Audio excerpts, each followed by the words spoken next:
Wake Up Warchant, fueled by DeLuna Coffee. Come explore our world of coffee. Established in 2014, DeLuna Coffee is owned and operated by Ed, Courtney, and Brett Lemmix. Lifelong FSU fans and Seminole boosters. Ed, class of 79, and son Brett, class of 2009, along with Miss Courtney, can regularly be found tailgating near the Unconquered statue. Wake up with their breakfast blend called Five Flags, named after the five flags of their city, Pensacola. Higher caffeine because of the light roast. It is their unique blend of Mexican, Colombian, and Ethiopian Yirgacheffe beans. Use the promo code WARCHANT15 for a 15% discount. Visit DeLunaCoffee.com and check out their Facebook and Instagram. From Tally to Cali, it's time to wake up. Wake up, wake up. WarChant.com is your ultimate Seminole sports source. And this is Wake Up Warchant, fueled by DeLuna Coffee. Coffee's for closers only. Now here's WarChant.com's Azan Hajavandi and Corey Clark. 1, 2, 1, 2, come through, run through. Wake up! What's up, everybody? Welcome on into Wake Up Warchant, fueled by DeLuna Coffee. DeLunaCoffee.com. Come explore our world of coffee. Had the Palafox Place again this past weekend. Corey, it was great. It was delicious because it was a good weekend despite the rain out there. Got to see a lot of pillars, a lot of friends of the program. What a great, splendid weekend. How are you? You're already back in Georgia. Look at you grinding. That's what I do, man. That's what I do. Yeah, I got back on the road on Sunday after the big night, after the big day with the football. Got to meet up with some folks on Saturday night, and then, got on the road Sunday. Nice. If you're listening to us on YouTube, hit that thumbs up button indicating that you like it so it disseminates it to the masses. If you're listening to us on a Apple iOS device, hit the thumbs up, or actually rather leave a 5-star rating, maybe splash in a review of a positive variety. We would appreciate that. Hopefully you have found us back on Apple Podcasts. If you're listening to us on something crazy or out of the norm, just know that if you go on the podcast app and just search for Wake Up Warchant, you'll see 2 results. Tap on the one with the DeLuna logo. That is the current existing feed. Stay subscribed to the other one. We should hopefully maybe get some resolution on that soon, but one of these days I'll stop talking about it at the top of the show. But nonetheless, met so many people this past weekend, Corey. You're out there being a man of the people. I bailed out really early, but it was good. You did. That was a little disappointing that you bailed out as early as you did. But you were there for a little bit. You got to meet a few of them. But I hung out with our guy Shane, his girlfriend Michelle. Okay. They flew in from Dallas. Crazy, man. And I probably hung out with them and our man James B. I feel like the 3 of us and Stephanie probably hung out for like 45 minutes or an hour. James B. was there? Yeah. I texted you that after you left. Oh, I didn't see it. I went to the statue like a little bit after 3 o'clock, but everybody dispersed. Yeah, no, he showed up. He said he was trying to get there by like 9 or something, or 8:30, but Uber wouldn't show up, so he finally just drove himself. Wow. He was not like hammered. Like he didn't want to drive on the one-way streets in Tallahassee. So yeah, man, that was really neat. That was fun to meet up with some folks. And Seven Toms was there. Yeah. All the people a lot of the people from the YouTube chats were there, and that was really nice to meet up with everyone. Also, I think I met Black Bert. He wasn't black; he's a white guy. Yes, very jovial dude though. He looks like world's strongest man competitor, like a body X, like a double. Yeah, and that was the thing. He kept telling me that I wore my uncomfortability with him like a sweater. Because he came up to me and I wasn't like uncomfortable, like I was having a fine time talking to him. He is a big dude. Yeah. And I'm like, I promise, man, I'm not uncomfortable talking to you. You're big. Like I'm kind of cowering, not because I'm not uncomfortable. It's just you're a big dude. So he did tell me that, which was fun. He also said that he was telling everybody he was Matt Fryer. Nice. Which I thought was a good one. Because why would you lie about that? That's what Matt Fryer could look like. I mean, he hadn't played a game in 30 years, so he could look like that. Oh, also Eric. Shout out Eric Angel. I think he drove all the way down from Cincinnati. He made it out there, too. So they 51 on Madison. There was a live post-game show with Gene Williams and Tom Lang. Jeff Cameron made a cameo on there. Coach Cameron, rather. I apologize. Coach Cameron, who had a lot of cool insight he shared on that call-in show. I guess he went and had pre-game meal over at Norvell's house with the team on Friday night. Said that was a real cool moment. Sure. Called everybody in. Norvell, voice got a little choked up as he was trying to thank everybody for all the sacrifices they've made and before his voice had cracked further, everyone just started kind of clapping it up for him, all the players, all the teammates. So he said that was a nice thing. And then, I'm sure you guys will all hear it on headlines. I don't want to ruin it all, but don't take all our stories away, man. Give you some insight into what it was like to be on the headset with Kenny Dillingham and Fuller in the gang. So shout out to Tate Rodemaker. Yeah. All right, well, let's get to it then. The spring game actually went off without a hitch. It did rain plenty on Friday and then for parts of Saturday morning, but otherwise I think probably after about 3, 4 o'clock it cleared up and stayed clear, and it was a pretty mild, pleasant evening. Something like 15,000 people I think might have been the announced attendance, so good crowd turnout. I don't remember the litany of questions we were asked in the lead up to the game, Corey, in terms of what we want to see and what we think we're going to see and who's going to break out and who do we want to break out. I walked away from it thinking I felt pretty good. I think to your point, somewhat there was a good balance. I know you said you want to see the defense kind of come on and show us the strides they had made, but I think ultimately the offense made some big plays, courtesy of the two quarterbacks that are truly battling for the starting job, which is Jordan Travis and Mackenzie Milton. So we saw them hit on some big plays. I think Jordan did a play that probably only he could do. Yeah. And then the defense also mixed it up with some tackles for loss and creating some turnovers, at least on the when the twos are out there. So it was a stalemate, which again is probably what you want to see when it's your team playing against your team. Yeah, I thought Norvell had a good point when he talked about how the offense, because it did, the first team offense scored its first 2 possessions, scored touchdowns, which is not great. You just don't want, because they're going up against the first team defense, so that's not a great sign by any stretch that you gave up 2 touchdowns on your first 2 drives. But then after that, you held them to 2 field goals, and then the last 2 drives, nothing. So, and on this flip side, the offense started out strong and still made plays. I think they were hindered a little bit by phantom sacks, obviously sacks that wouldn't happen in a game. That Norvell's quick on that whistle, man. He is quick on that whistle. But yeah, so I thought that was something that you have to keep in mind when you think about how the first team offense did its last few drives. But overall, man, I thought you saw signs of life from both. I think Malik McClain, that's a big deal. It's just spring, but it's a big deal to make plays like that with people watching. That's a nice development, because I'm promising you guys, the receivers I had not seen them make any of those catches all spring. And then when it mattered, McClain made that one over Den. It was a great throw by Milton. And then Brian Robinson made that fantastic catch against Jamie Robinson for the touchdown. Those are plays that just were not being made. And Norvell even mentioned it in the postgame. He's like, Brian Robinson had a really tough practice on Thursday. Brian Robinson had a terrible practice on Thursday. He dropped a couple and just didn't compete for other ones, and just was completely seemed to be just not even into it at all. Was completely dominated anytime the ball was thrown to him. And then in the game, he made a couple plays that were really nice when it mattered. So that's good. That's a response that Norvell always talks about. He did show a response. That's something to build on. So, it's a spring game. But I think the biggest development, I think, is that Milton threw a couple of balls where you're like, oh, that's right. Mm-hmm. You know what I mean? That's right. Yes, that's what he can do. That's a big deal, man. That is a big deal, because I'm telling you folks, from what we saw through practice and in the scrimmages, it was not all that close, in my opinion, between Jordan Travis and Mackenzie Milton. But on Saturday, it was close, and that's a good thing. No matter who you think should be starting, it's good to have 2 viable options. And Milton, to me, looked like a viable option on Saturday. Absolutely. That was huge. I did say how I wanted to see some separation with the 2 quarterbacks going into summer. Well, you didn't get that. No.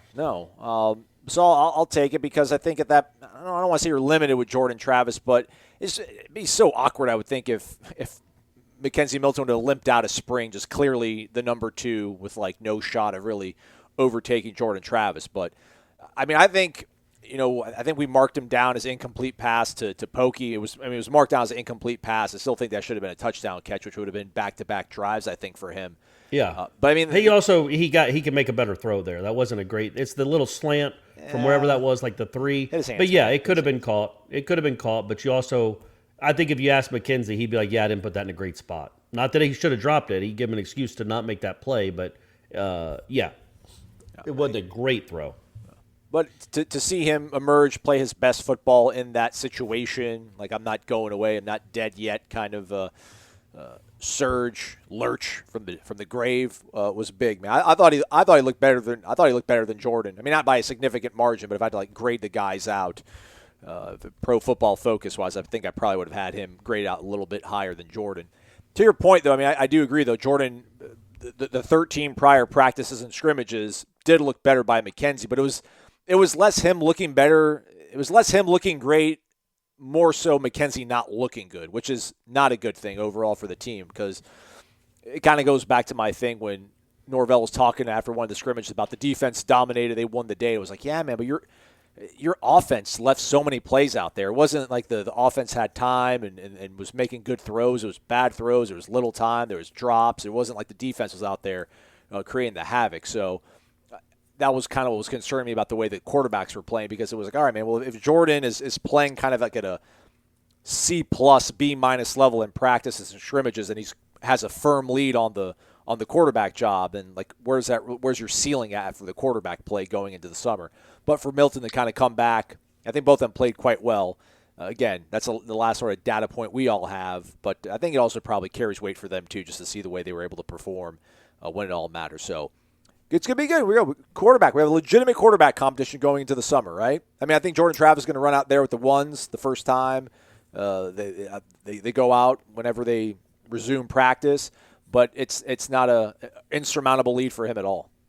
Not at all. And yeah, I think when you look at what when you look at what that game was, Milton, he made 3 just really, really big time throws in a row. The one to Corbin on a 3rd and 8, I think, a back shoulder, which I think that was the one I commented to you. Maybe it was another one. I'm like, that's just too easy, man. No, it was another one. Yeah, we'll get to that one.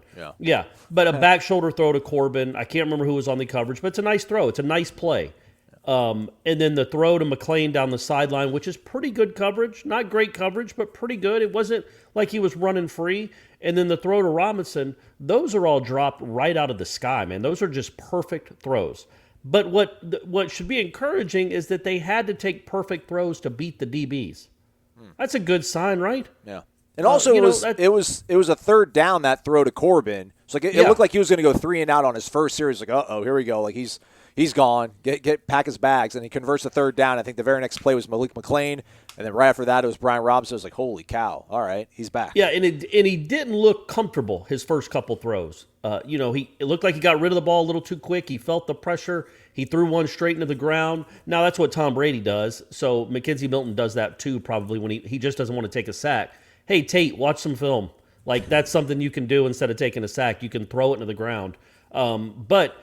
So that show, I thought he looked just a little skittish, and then that 3rd down throw, just kind of like that. I thought he's looked kind of like that. The portion of the practices I've seen him, and then that throw to Corbin just seemed to unlock it, and he made those 2 great throws. And then on the next series, he made that incredible throw to McLean, right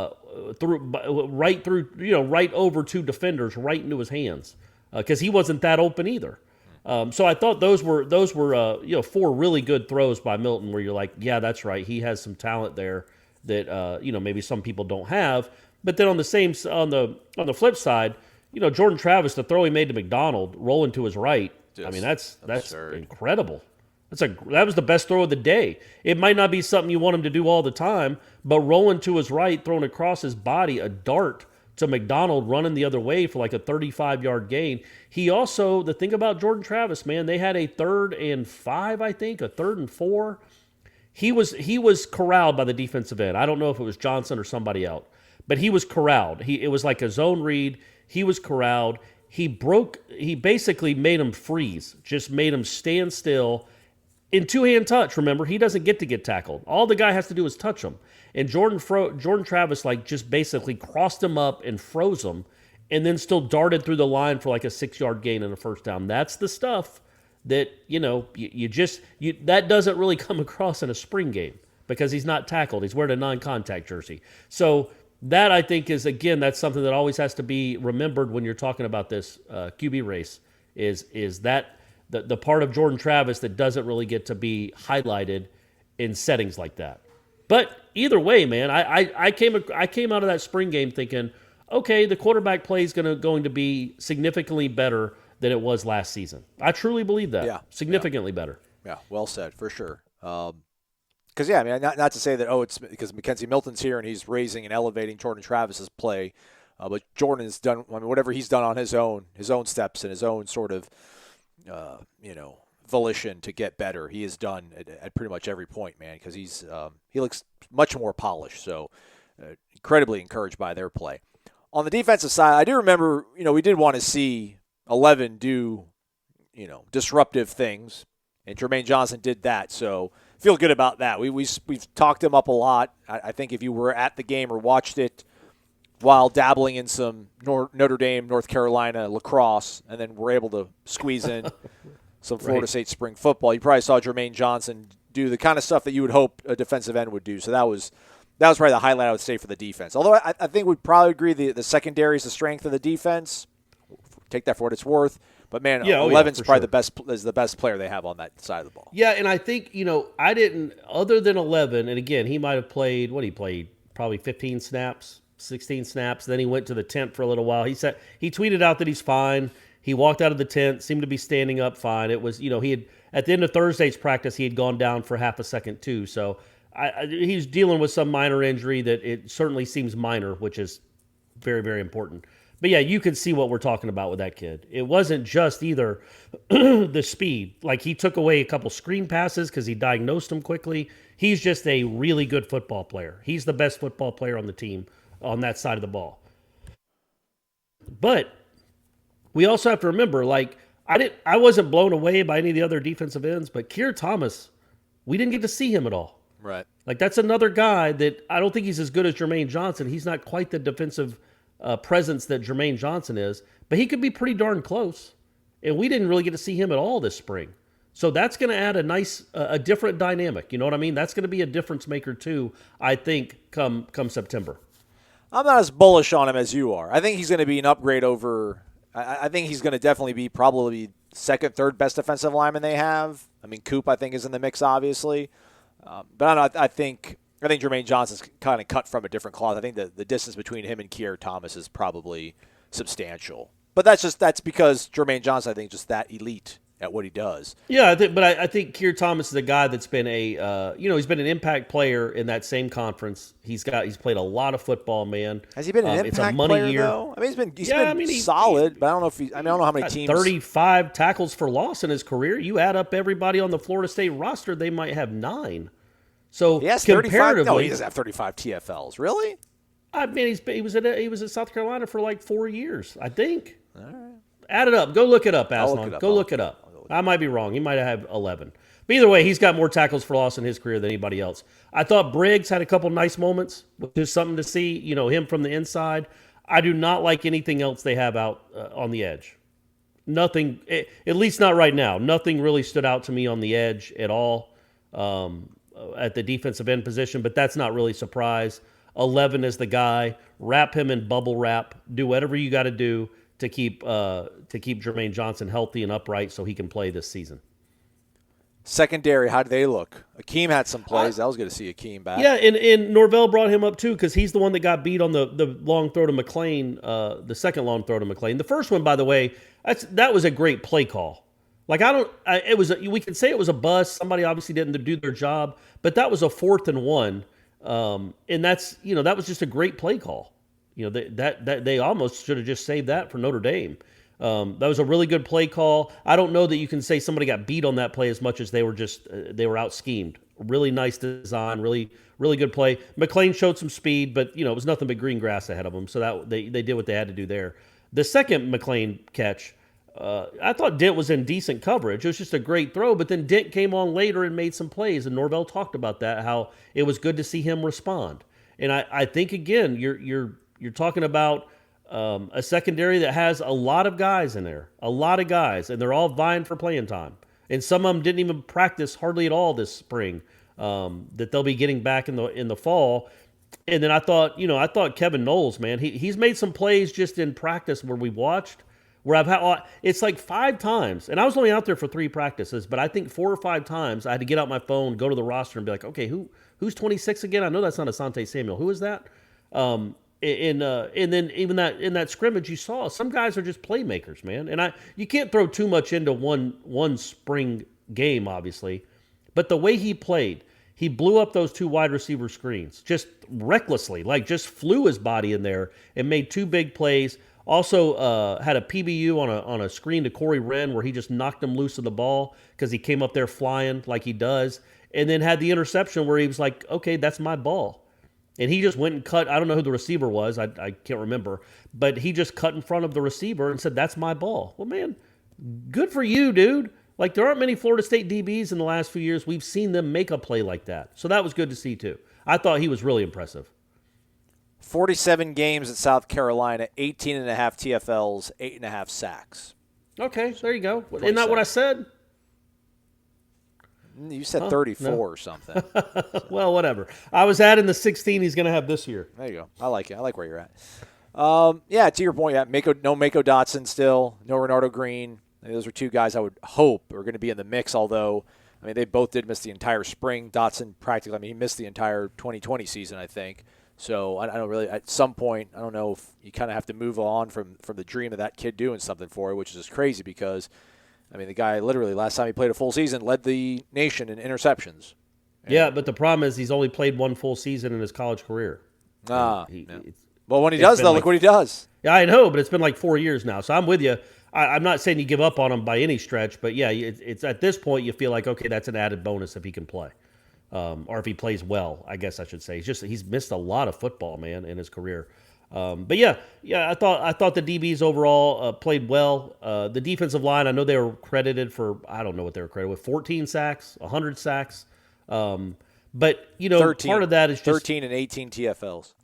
Yeah, I mean, but a lot of that obviously is they get anywhere near the quarterback, they blow it dead. There was a play where Briggs, and we talked about it in the press box. Briggs made a really nice rush to get free up the middle on Jordan Travis, and Jordan Travis started backing up, and they blew it dead for like an 8-yard sack. And we both agreed that there's no way in a world Dennis Briggs brings Jordan Travis down in that spot one-on-one, but he would have forced him right into probably an incomplete throwaway. Is probably what he was going to do there, which is a good play. That's a win, and that's good to see. I don't know that Malcolm Ray had a couple sacks, and I'm not sure there'll be sacks in games, but they're getting close at least. That's good to see.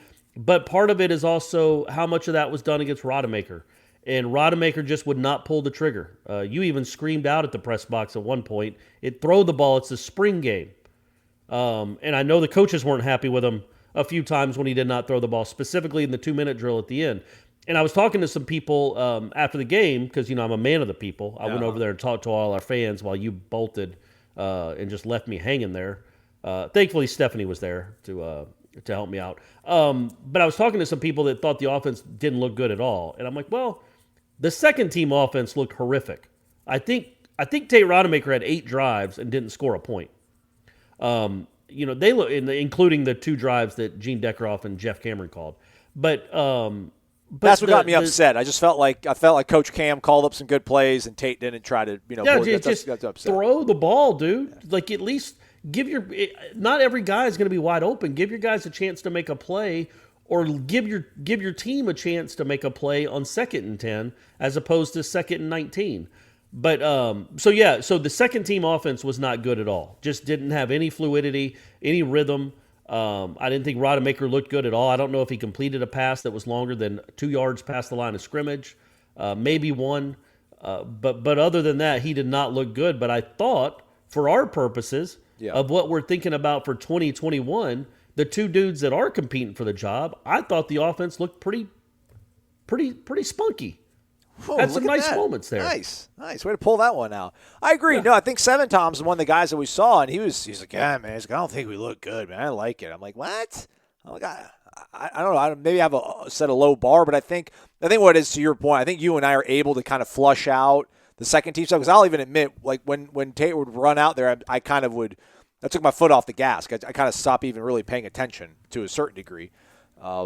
But when those guys were out there, when it was Travis and Milton, I'm like, all right, let me dial in here and see what's going on. I thought there was big plays being made. And also, man, the offensive line's banged up too. I mean, Bavion was out there, but I don't think Bavion started practicing until maybe like the last week and a half or so. Brady Scott was out. He had a boot on. Again, Devontae Love-Taylor, who's probably your best offensive lineman, at least, I mean, unless they bring maybe this Max Ray kid from Ohio State that's in the portal. Maybe they can get him. But Devontae Love-Taylor is your best offensive lineman. Does he have a connection to Florida State? Nah, but he's like a 4-star, and he's pretty legitimate too, I think. Well, I'm sure they'd take anybody from Ohio State. Even anybody that even sat in on an Ohio State offensive line meeting. They probably like, yeah, come on. How much do you weigh? We can put some weight on you. But I didn't know if he was from Florida or had been recruited by Norvell at one point or anything or Atkins or anything like that. Actually, he only played. I didn't realize he's so young. Only played in 2 games last year, but he graded out a 75.1, 78.9 pass blocking. Okay. Started against Michigan State, looks like 68 reps. But he was just a freshman? I guess. Yeah, it says draft eligible year 2023. All right. Come on, man. Where 6'7". else are you going to go? He's 6'7", too, so big dude. Big, All right. large human being. But anyhow, so the fact that they didn't have those guys out there and then kind of bringing in Bavion off the bench, if you will, because, again, I don't really think – I mean, I think Bavion's in the plans. Or at least I think he was in the plans coming out of the season last year. But for whatever reason, he got hurt. I think he probably put on a little bit more weight than they wanted. I assume he just didn't look as spry as he did before.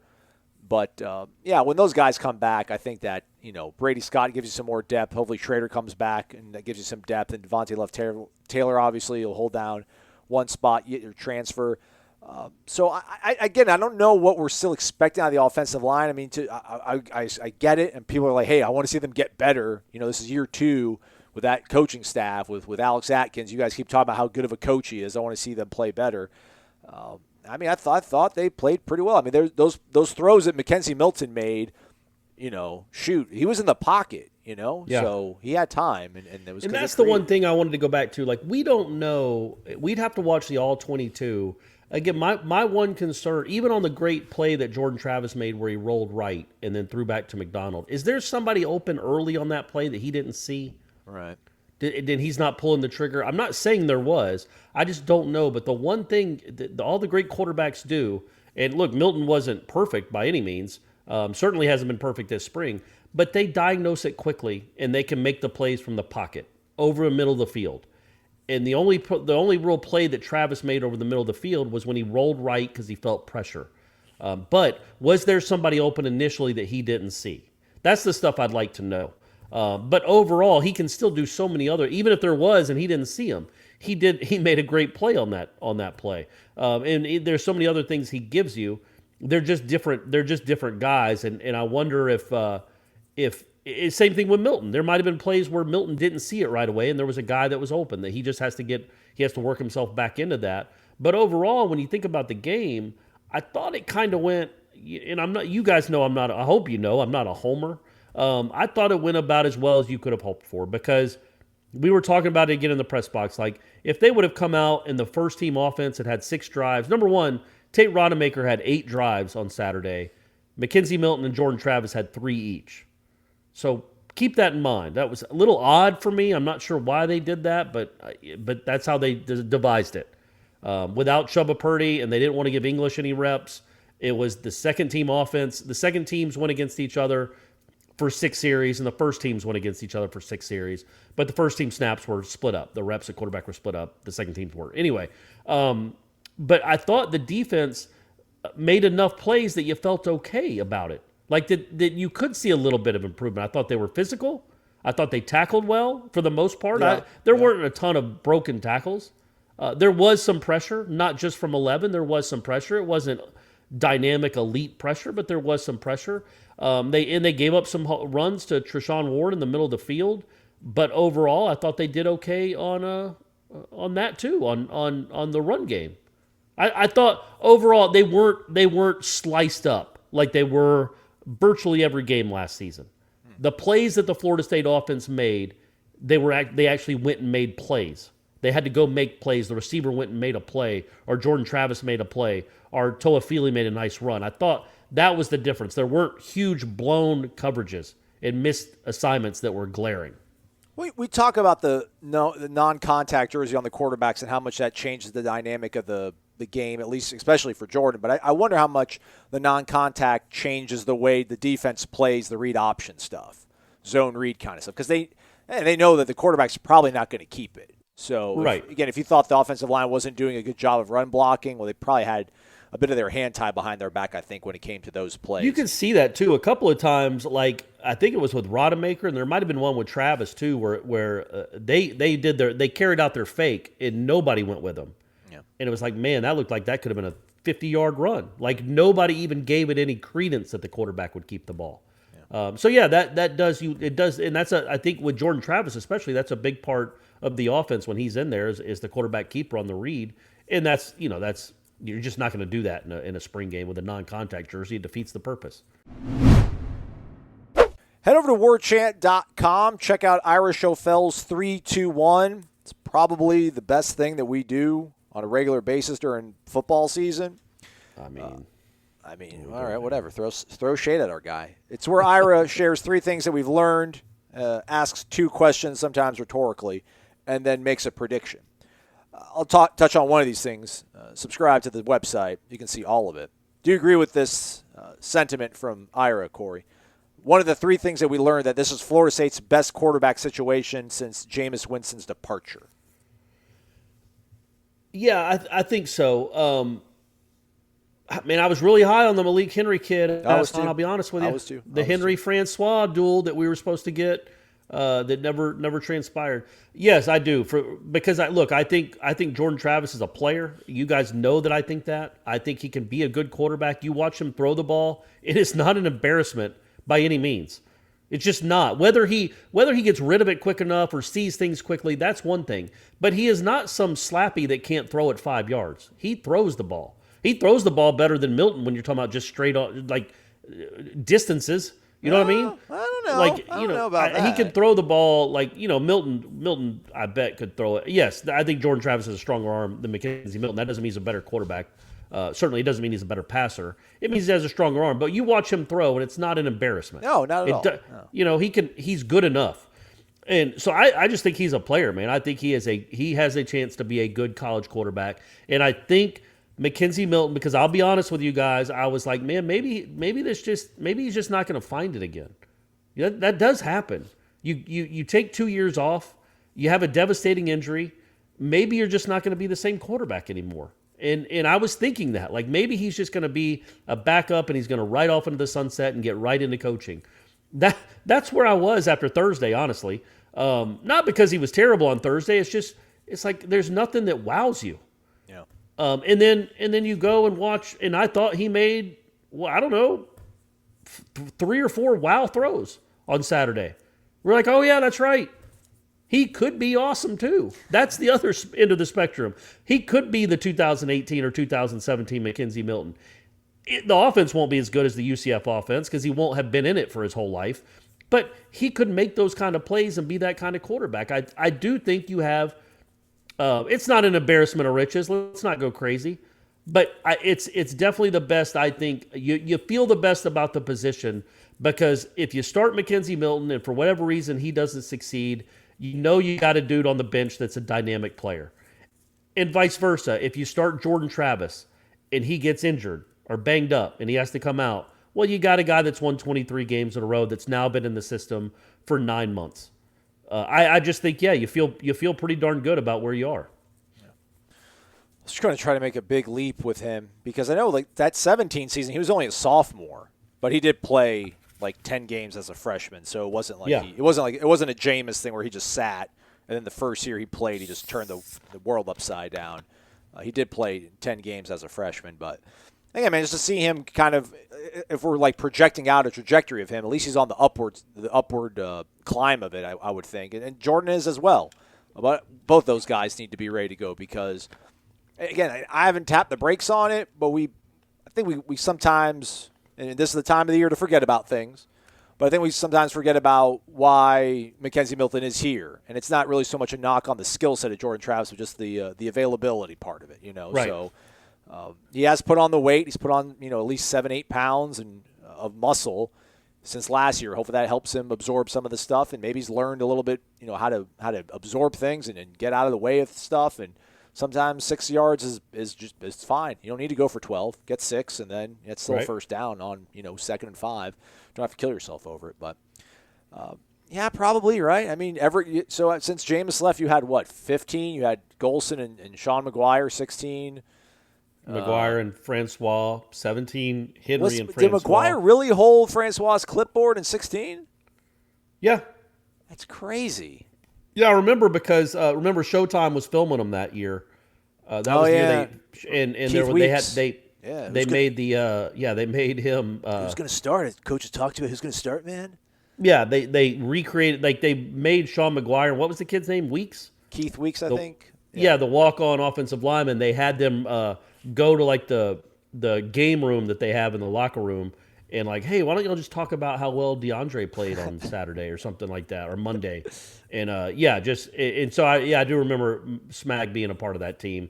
And then 17 was Blackman, Hawkman, Francois, and then we all know what the last 3 years were. So it's not like you're saying this is it's not a high bar to clear, right? To say this is the best quarterback situation since Jameis Winston, because since Jameis Winston, it's been just awful. Very poor. It's been awful. It's not indicative of what Florida State is as a program, what Jimbo had built, what Bobby had built before him. The quarterback play here has been quite substandard. And now I think you got at least guys that can live up to that standard a little bit. Two of them at least. Maybe Rodemaker, maybe Chubba. Who knows?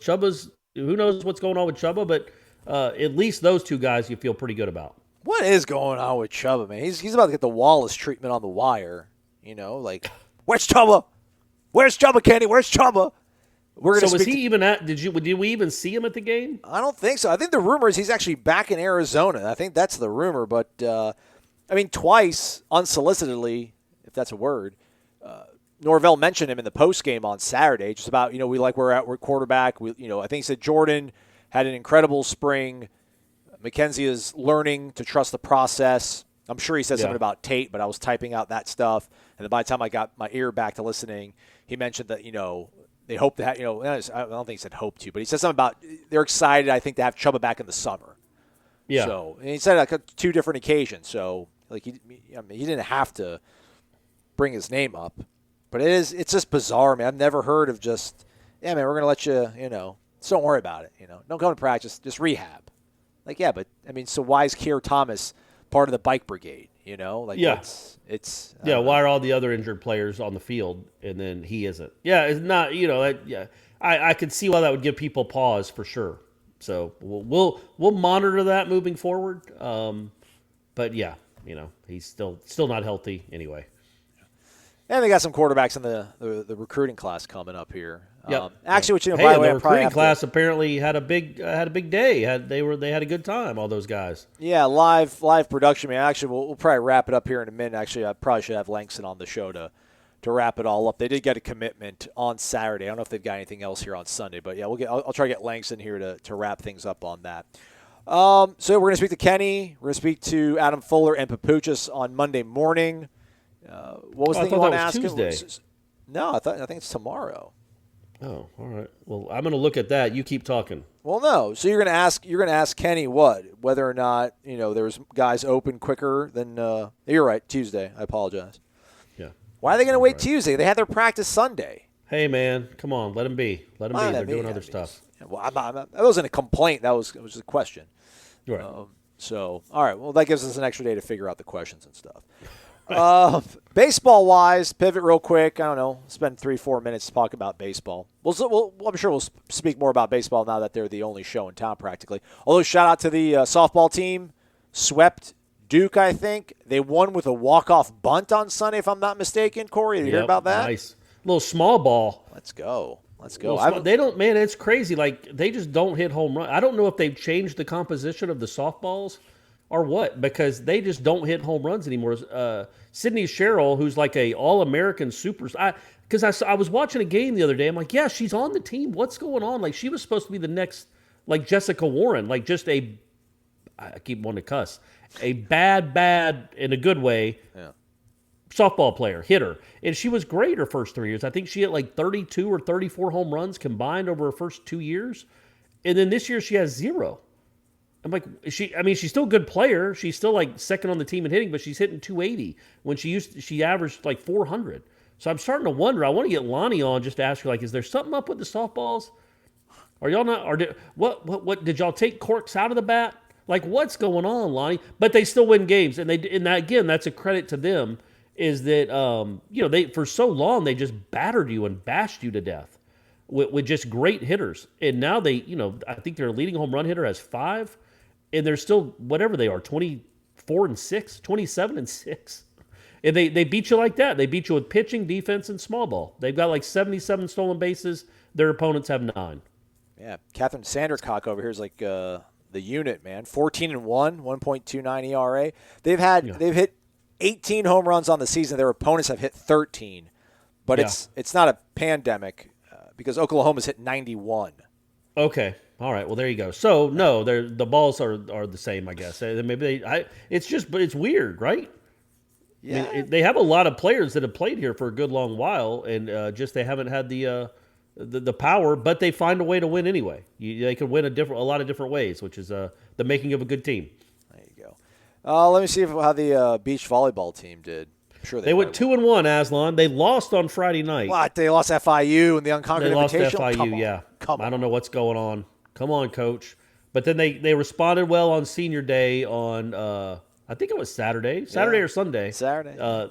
They won back-to-back matches. Also over number 17, Stetson was one of their victims, so shout out to them.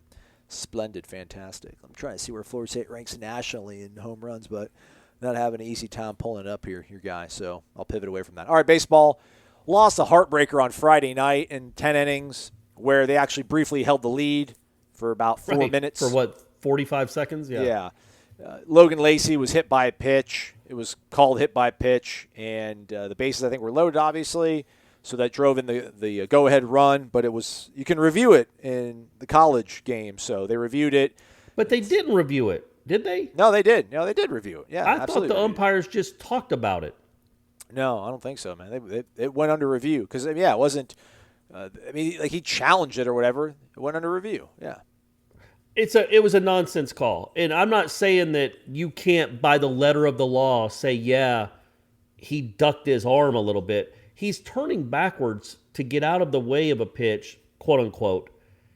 I promise you, if the thing with the Mets hadn't happened the day before, with Conforto sticks his elbow out in the strike zone and gets hit by a pitch to win the game, and it's a national embarrassment for that umpire's crew and for the sport, frankly, but for that umpiring crew, there's no way that gets called that way the very next night. There's just no way. It was up. It wasn't a strike. It was up and in. He turns his shoulder away from it, and he might stick his elbow out a little bit. He's got a huge pad on, but it wasn't egregious. And I've seen 150 kids, especially at Florida State, they get hit all the time, get hit by a pitch just like that. And I've never seen them say, nope, he stuck his elbow out. But it just so happened to be 24 hours after the Conforto thing. Yeah. Well, Saturday they came back with a 5-run 8th inning, including a 3-run home run from Matt Nelson, who is just absolutely on fire. Because on Sunday he also had a 2-run home run in an inning where Elijah Cabell also had a home run. They pulled ahead. I think they were up 4-2 on Louisville. They fell into an early hole. And then Louisville had a 6-run 7th inning, which, golly, that half inning I felt like lasted for a whole hour. So they lost the series. And I don't really know any sort of big takeaway. Obviously, got to start winning. I know the bullpen didn't work out. I think Meat was okay, I think, last weekend on some of the decisions he made in terms of getting guys in, bringing in Scalaro, trying to get lefty-lefty matchup, bringing in Haiti, trying to get righty-righty matchup. But they brought in Scalaro, and he got tagged for 2 hits, I want to say, and like 3 RBI, and he balked. I didn't see the balk, but apparently FSU Twitter lost their mind over it, said it was a ticky-tack call. I think it's the diplomatic way we can call it. Hey, Louisville's number 7, though. Number 5 in some polls. Yeah, they got to start winning, though, man. They got to start winning some series. This is getting kind of scary. Well, I mean, they just won one last weekend. It wasn't a good week, though, because of the midweek loss where you let one kid on a terrible team hit 3 home runs and beat you. So it makes it a bad week. I think if you win that game, you go 2-2 in the week with one of the wins against Louisville. That's not a bad week, RPI-wise or anything else. Like, You didn't get swept. You're on the road against one of the best teams in the country. You very easily could have won 2 of the games, maybe if not for I mean, I thought they played pretty well, really all weekend until the last couple innings on Sunday. I mean, they gave up 9 runs in 2. They took a 4-2 lead and they gave up 9 runs before getting 6 outs, and they lost. But Louisville's good. I think. To me, man, and they got Florida coming up, so that's not great either. I mean, they can beat Florida, sure, but that's a tough competition. They got to figure out what. I feel like Carson Montgomery's got to become a bigger part of this team. And I know they have arms, and we've talked about that. Hunter Purdue got lit up. He gave up, I think, 3 runs and didn't record an out on Sunday. He's been a pretty good pitcher for them, but I just think Carson Montgomery. You can't go into a Sunday thinking Connor Grady's going to give you 9 innings or 8 innings. It just doesn't happen. That's 2 Sundays out of 3 now where they've given up 12 runs and 11 runs when Connor Grady pitched. Now, they're not Connor Grady's fault. Connor Grady gave up 3 of those runs. But he didn't get you to, he got you 5 innings and gave up 3 or 4 runs, 4 hits, 4 runs, 3 earned. Yeah, so, 4 runs and 5 innings, that's not terrible, but it's not great either. And, I think Connor Montgomery is a wild card for this team. Carson Montgomery. What do I call him? Because you just said Connor Grady, man. You're fine. Oh, okay, all right. I wasn't calling him Connor Montgomery the whole time, was I? No. Just okay, good. Come on, guys. You deserve better than that. I think Carson Montgomery is, and maybe they're holding him till the Florida game, which is obviously a big game. But I think after this Florida game, because it's the last game of the that they play Florida this year, I don't think they're doing the 3. No, you're right. That you need to. I'm not saying you need to work him into the rotation. I don't know if he doesn't deserve to be in the rotation. He hasn't shown he can get into the 5th inning.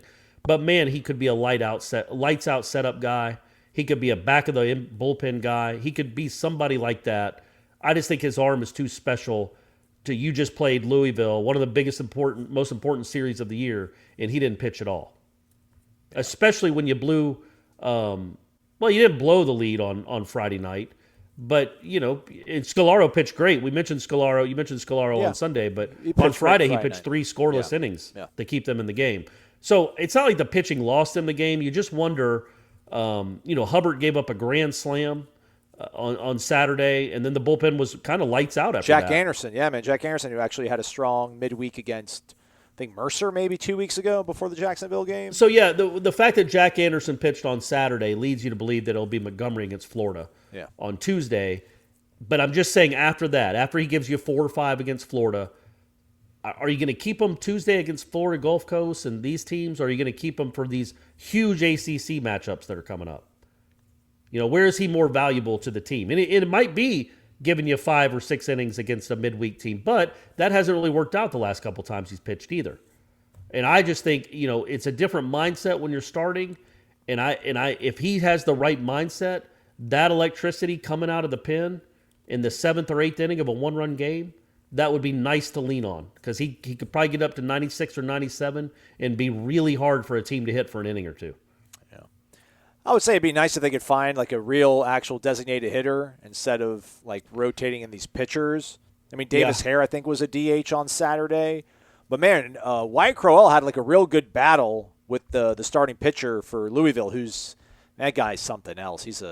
I bet Meat doesn't have a lot of good things to say about that guy, the way he plays the game. Probably doesn't play it the right way. But man, he's the clown that you remember what happened to him against Vanderbilt, right? Yeah, was he the guy? Was that College World Series or was that? Yeah. It was the championship series of the College World Series, and he started talking all kinds of mess to Vanderbilt and lost the game. Okay, he looked familiar. Yeah, he's the glasses guy, right? Yeah. Smith. Yeah, it's the same guy. He's the one that Cabell hit it 500 feet against. Man, he keeps doing that too. He's awesome.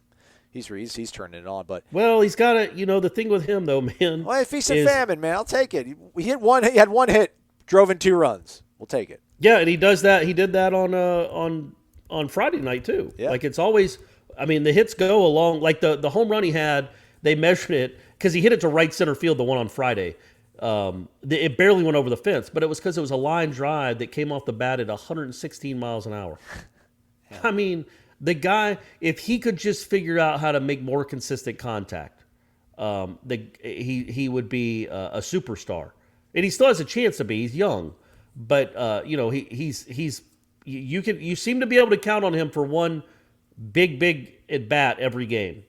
but you'd like to see him get multiple hits. Maybe to sprinkle in a couple singles or a walk or stolen base or something like that. But yeah, you beggars can't be choosers. He's had a nice bounce back to an awful start to the season. Yeah, Reese Reese got on base twice via the walk, but hopefully he starts swinging a little bit better. Tyler's kind of cooled off a little bit. Hopefully he kind of finds some form. But yeah, I think their last seven, Tyler Martin's really cooled off. I think in their last 7 games, they've lost 5 of them by 1 run, the other one by 2 runs, and then obviously Sunday. So they're not too far off. I mean, I'm not panicking or anything, but just didn't like the way it worked out on Sunday. But yeah, Tyler, figure it out, man. Tighten up. Come on, man. Tighten up. Yeah. But I mean, he's far from the only problem. What they really have to have, and again, the offense was okay. They scored 3 runs, 7 runs, 3 runs, 8 runs, 4 runs. That's not terrible. Right. It's not great, but it's not terrible. I wouldn't say the offense was the reason they lost that series. But you're looking at Reese Albert right now. I'm looking at the stats. Is hitting 190, 186, I think actually. And his OBP is 333. I mean, he's got 4 home runs and 15 RBIs, but he's hitting under 200. Nander is hitting a 207, and he got hurt on Sunday, or at least had to come out of the game. Bunted one off his face. Nelson has been incredible. Nelson's been the best player on the team. Logan Lacey's been a good hitter. They got to find, but you feel like you got Nelson, Robbie Martin, Tyler Martin, and Lacey are guys that you can count on. Cabell too, is kind of getting in there. Yeah. But what about the last half of the lineup? Like, if Albert could find himself and be the Reese Albert that we've seen, well, yeah, man, I think you got a pretty nice college offensive lineup there. You're going to strike out too much, but you've got impact bats. But Reese Albert, you can't have him and Nander hitting around 200, both of them. Yeah. I don't know. I still think there's some way that maybe Dylan Simmons will come back on. Maybe Garrett Mathis will find his way. It's college baseball. I just think some guys. He's trying though. You got to give him credit. Oh, yeah. Old Meat's trying. He is. All right, man. That's a wrap then on the program. Let's see. Yeah, they do play Florida Tuesday, 7 p.m. in Gainesville, and then they get Boston College at home this week. So that needs to at least be 2 out of 3, if not a sweep. Absolutely, 2 out of 3 against Boston College. That would help. That would help everything. That'd make the record look a little better. It'd give you a little breathing room in the conference. You got to play well this weekend. And another win over Florida would be huge, too. And I wanted to leave you, Aslan, and this is for the people that were at the game. I wanted to get your take, your answer. Who do you think was the best kicker out of the Aguayo brothers? Oh, man. It's a tough one, right? Yeah, I mean, Berto never hit 5 in a game to beat an SEC 6 team. in a game. 6? That was 6. It's a school record, yeah. So really, that's a good – so, I guess I should give people what – if you didn't know, if you weren't following me on Twitter, Forrest Conley, who I like, I've met. Berlin Wall, former offensive lineman in the 90s. They called him the Berlin Wall because he was from Berlin, Connecticut, and a huge dude. So, Forrest, I love you. But in those on-field interviews are always a little – they can always be awkward. But he interviewed the Aguayos, and at the end he's like, all right, I got to ask you, which one of you was the better kicker? And it's like, I mean. How did they answer it? Do they just laugh I think it they off? both laughed, and I don't know that anybody answered it. I hope. If I was Roberto, I'd have been like, man, are you kidding? Like, I'm the best college kicker there's ever been. And this is my brother who wasn't that. Like, did you see Ricky kick? That might have been what I said. Did you ever see Ricky kick? And did you see me kick? Because, again, Roberto should be in the College Football Hall of Fame one day. I will go down saying he's probably the best college kicker I've ever seen. Did not work out for him in the NFL, but that shouldn't take away from what a great college career he had. And they handled it about as well as you could, that question. But, yeah, those interviews can be tough. Yeah, I think and then he had Peter Warwick. Because shout out Chris Winkie. Chris Winkie, Jeff Purinton were also the left the Death Star. Although I don't know if Winkie's at Alabama. But I know Purinton's in Tuscaloosa these days. But they asked Peter Warwick, I think, who's the better receiver, you or Snoop? And he was like Snoop. It was, Yeah, he might as well said Ricky Aguayo. I was going to say, though, that, it was cool to see Winkie in town. Brian McFadden was in town. When we were there that night after the game, because that's kind of a booster place after the game, it was cool to see a lot of a lot of former Florida State players. That's really neat, man. I think Norvell, it does matter to Norvell to keep those relationships. Nole family. To build those relationships. I think it does. And I'm not saying it didn't matter to the previous guys, But I do think it matters to Norvell because you hear some of these coaches that come into these programs that don't really want anything to do with former players. They think they get in the way. Who does? Like, who shows up at Tennessee and is like, It no, was don't. it was the guy in Nebraska.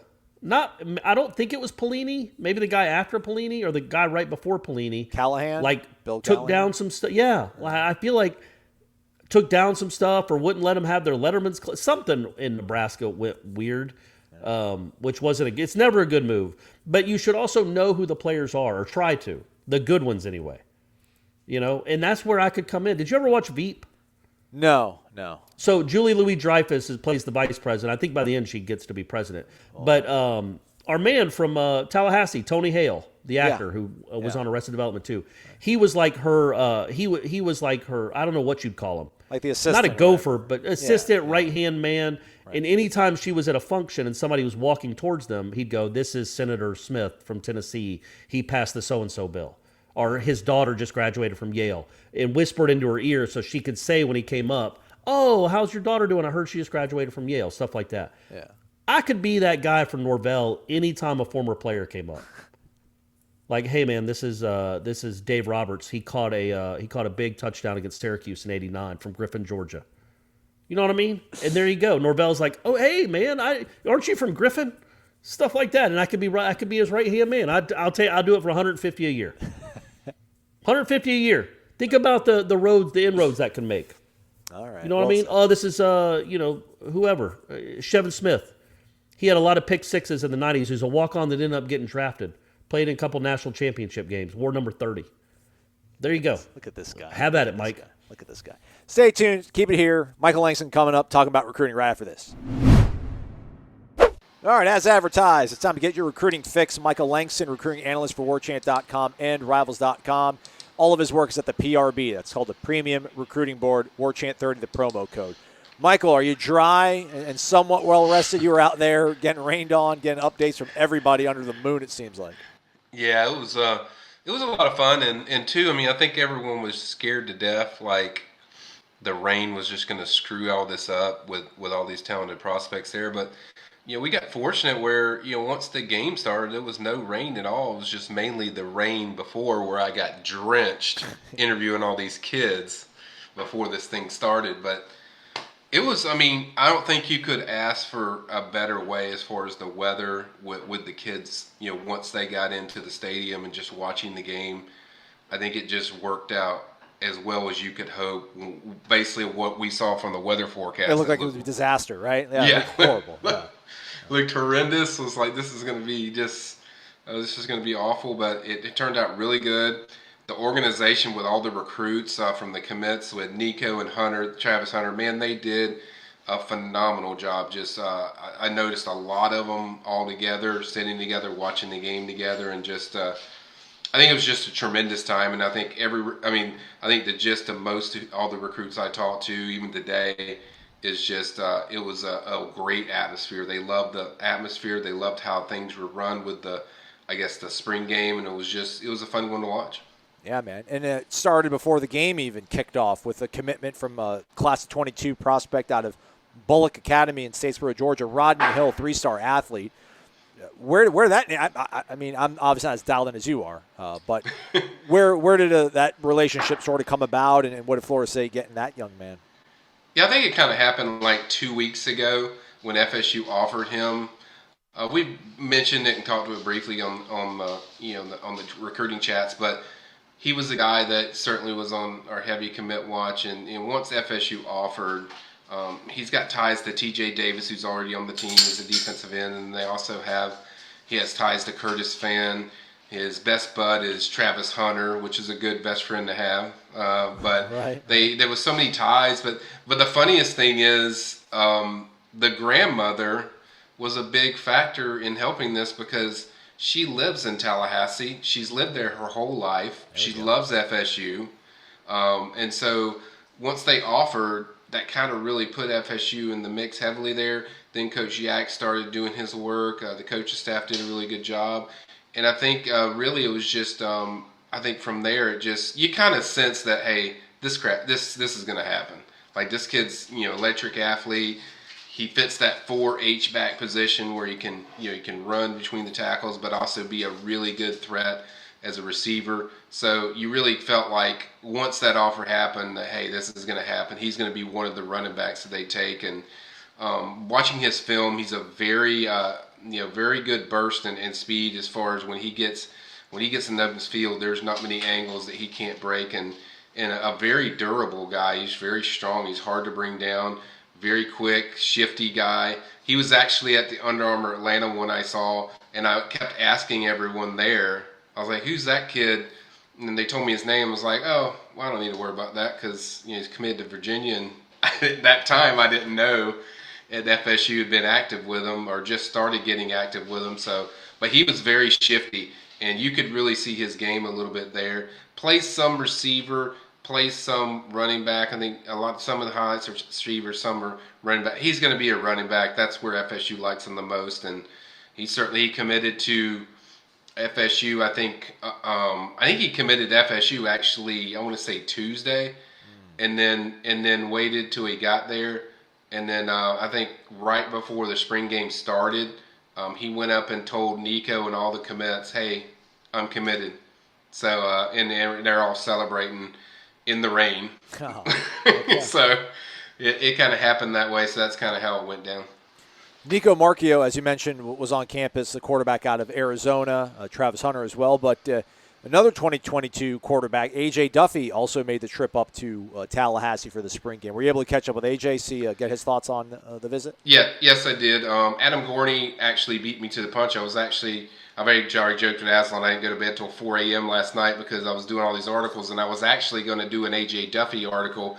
But because Adam Gorney had all the stuff that I was going to have anyway, we went ahead and ran that one. So it's basically some of the same stuff. I think the main thing he told me, which caught me by surprise, caught my attention was he said, "It's just really different, man, when I'm here compared to any other school, place I visit. It's a different feeling when I'm at FSU." So with quarterbacks, when you hear that kind of verbiage, I mean, that's significant to note. And I think FSU has a really good shot. And I mean, before I was kind of like, yeah, my forecast of ASU is kind of cloudy. Now I'm kind of like, I'm even more cloudy now.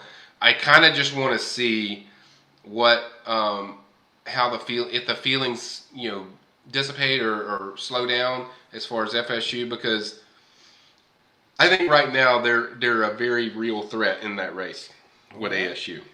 There we go. We'll take it. Yeah. Otherwise, I mean, there's just so many guys to get to. But, Michael, I mean, who do you think, what prospects, I guess, did the visit make the biggest impression on? And how many guys do you think are potentially commit watch? Is that even a possibility that for some commits to trickle in here maybe in the next, week or 10 days after this? Yeah, I think there's probably, I would say up to, and I'm counting Rodney Hill, I'm counting him in this number, but I would say there's 5 guys, if not 6, that they probably, because of this weekend, they're probably going to land those kids. Wow. I would lean more towards 6. I would say the guys that impacted the most, I think Tony Mitchell, he's a 2023 number 1 cornerback in the country. He is phenomenal. He is the Travis Hunter version of 2022. He is very good. Him and Travis are tight. He's from Polk County. Travis is also from Florida, which people forget. People think that Travis Hunter's like from Georgia, but he's actually from Florida. So they're both got a connection there. And I think the best want to play with the best. And, once you get a guy like Travis Hunter, that connects a lot of guys. And I think Tony Mitchell is a very realistic shot that this guy could be on FSU's commit list. Wouldn't surprise me if it happens soon. We'll see if he's ready to pull the trigger, but I would not be surprised if that happened. I think another guy, running back Damari Austin. We know FSU got Rodney Hill. And then, Austin's a guy that really watch. I heard just talking with different, I'm not going to say who I talked to, but I talked to a few people that would know, and they basically told me it's like they're feeling really good about where FSU stands right now. And the ironic part of that is, like, the night that Rodney called me up, which was, I think, Friday night, Rodney calls me up and says, hey, I was like, well, who's going to be your first guy? He's like, oh, I'm already working on my first guy. Who's your first guy? He said, Damari Alston. So he's been working on Damari, even though he hadn't publicly announced that he's committed. So I think those are some guys. I think the two teammates from Lee County, those are guys to watch. And that's offensive guard Quayshawn Sapp and then linebacker Jerron Willis. I think FSU is going to land both of those kids. I think Jerron ironically announced that he's going to announce his decision on I want to say May 7th. I think he said it's his mother's birthday. And then Daughtry Richardson also announced offensive lineman. that We need some help there. Let's go. O-line. Left tackle, Aslan. Yeah, left tackle. What you got?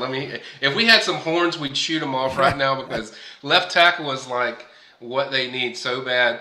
And Daughtry fits that. I saw this kid in person. Very nice rounded kid. He's a local kid. A lot of people don't realize that. He's a Tallahassee native that actually played at Gobby and then transferred over to Miami, probably because some of his family moved there that he had to play there. But I think FSU will get that kid as well. So I think while there's only one public commitment right now, I think you could see the triggering effect that it could have. You could get 5 or 6 from this weekend alone, from this event, from this spring game. So yes, it was an extremely positive event and certainly positive to just the way the recruits reacted to this kind of event. Because you're thinking man, the rain's coming down. These dudes are getting ponchos. Damari, everyone's trying to find Damari a poncho. You're like, oh, that's got to be miserable. But these kids just really loved the experience. And then there was also some surprise guys that showed up. Quincy Wiggins, a Rivals 250 guy from Louisiana, he showed up. You also had 5-star defensive end, the number 1 defensive end in the country, if I'm not mistaken, in Tyree West. He's actually committed to Georgia. So he was actually on campus. So, and I counted up the numbers. I think you still have up to 75 kids that were there. So there was some that didn't make it, but there was also plenty that did make it, and certainly a lot of talent. So I think those kind of the main ones, Aslan, as far as the guys that I really, you got a really good vibe as for FSU. All right, man. Well, you were up till 4 a.m, so I'm not going to keep you much longer. But you're going to be down in Miami this weekend too. The grind don't stop for you. Yes, I have. We have the Rivals camp, which is our Rivals exclusive camp that we'll do.